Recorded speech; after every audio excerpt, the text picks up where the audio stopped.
Assalamualaikum warahmatullahi wabarakatuh. Saya Eva Yuli Wulandari dengan NIM 198000246. Di sini saya akan membacakan biografi dari R.A. Kartini. R.A. Kartini sendiri lahir pada tanggal 21 April tahun 1879 di Jepara, Jawa Tengah. R.A. Kartini lahir di tengah-tengah keluarga bangsawan Jawa. Hal tersebut menjadi alasan mengapa beliau mendapatkan gelar R.A. yang merupakan singkatan dari Raden Ajeng. Namun setelah menikah, sesuai dengan tuntunan adat Jawa, kepanjangan dari gelar R.A. tersebut berubah menjadi Raden Ayu. Hari kelahiran R.A. Kartini saat ini diperingati sebagai hari nasional, yaitu Hari Kartini. Diperingatinya tanggal 21 April sebagai Hari Kartini tidak lain untuk mengenang dan menghormati jasa beliau yang telah ikut berjuang bagi rakyat Indonesia, terutama kaum wanita, agar bisa lebih maju dan bersaing dengan bangsa lainnya. R.A. Kartini merupakan putri pertama dari istri pertama Raden Adipati Aryo Sosroningrat. Ayah dari R.A. Kartini merupakan putra Pangeran Aryon Condronegoro keempat. Meskipun ibu dari R.A. Kartini merupakan istri pertama, namun ibu dari R.A. Kartini bukan istri yang utama. Ibu dari R.A. Kartini bernama M.A. Ngasiro.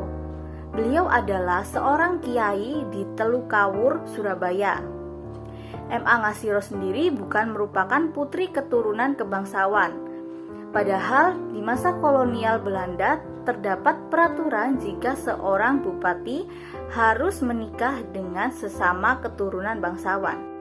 Itulah alasan penyebab ayah R.A. Kartini menikahi Raden Ajeng Worjan yang merupakan keturunan bangsawan dari Raja Madura.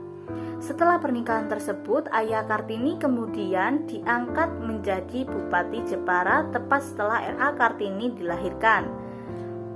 Kakek dari R.A. Kartini adalah bupati pertama yang sudah memberikan pendidikan barat kepada anak-anaknya.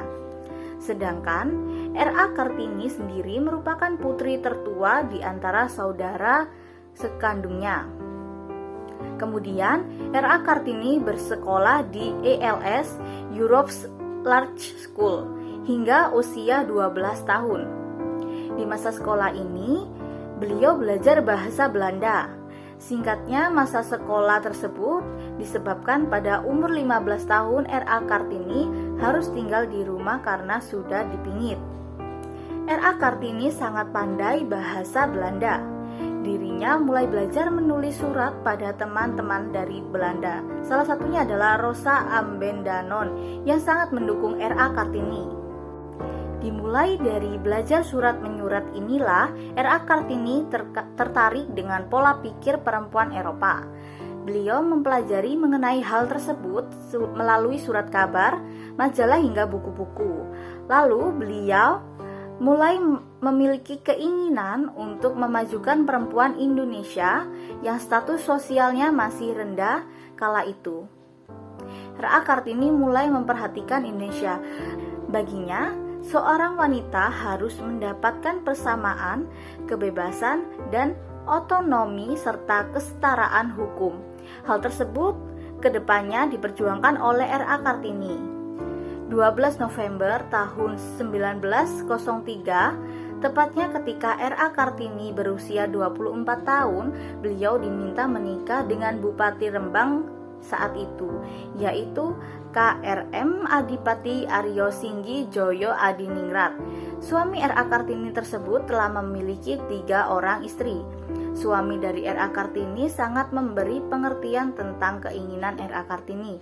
Bahkan beliau membebaskan dan mendukung R.A. Kartini untuk mendirikan sekolah wanita di timur pintu gerbang perkantoran Rembang yang saat ini telah menjadi gedung pramuka. Dari pernikahannya dengan K.R.M. Adipati Aryo Singgi Joyo Adiningrat, R.A. Kartini dikaruniai seorang putra bernama R.M. Susalit Joyo Adiningrat yang lahir pada tanggal 13 September tahun 1904.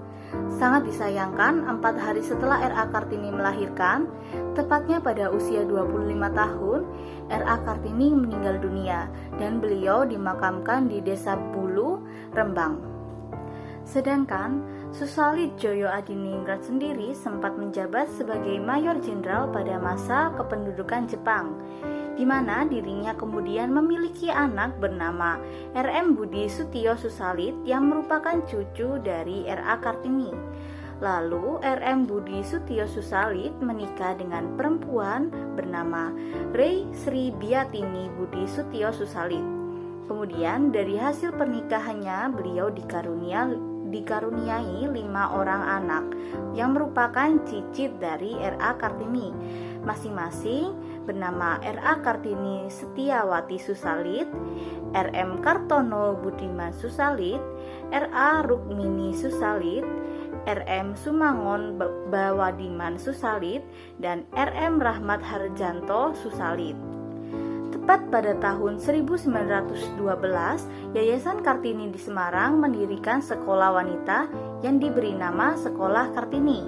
Sekolah tersebut didirikan oleh keluarga Van de Venter yang merupakan tokoh politik etis kala itu.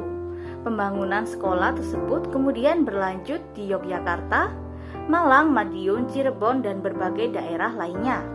Setelah wafatnya R.A. Kartini, seorang pria Belanda bernama J.H. Abendanon yang kala itu menjabat sebagai Menteri Kebudayaan, Agama, dan Kerajinan Hindia Belanda mengumpulkan surat-surat yang pernah ditulis oleh R.A. Kartini saat aktif melakukan korespondensi dengan teman Eropanya kala itu.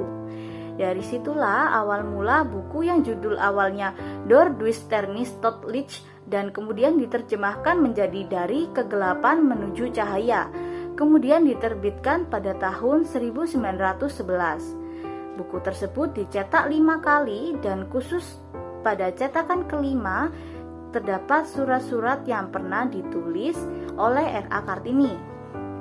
Pemikiran yang tertuang oleh R.A. Kartini banyak menarik perhatian masyarakat masa itu, terutama kaum Belanda. Sebab orang yang menulis surat-surat ke orang Eropa tersebut merupakan wanita pribumi. Pemikiran R.A. Kartini banyak merubah pola pikir masyarakat Belanda terhadap wanita pribumi saat itu. Tulisan R.A. Kartini juga menjadi inspirasi para tokoh-tokoh Indonesia seperti W.R. Supratman yang kemudian menciptakan lagu dengan judul Ibu Kita Kartini. Kemudian, berkat jasa-jasa R.A. Kartini, Presiden Soekarno sendiri saat itu mengeluarkan instruksi berupa Keputusan Presiden Republik Indonesia nomor 108 tahun 1964 pada tanggal 2 Mei 1964 yang mana keputusan tersebut menetapkan R.A. Kartini sebagai pahlawan kemerdekaan nasional.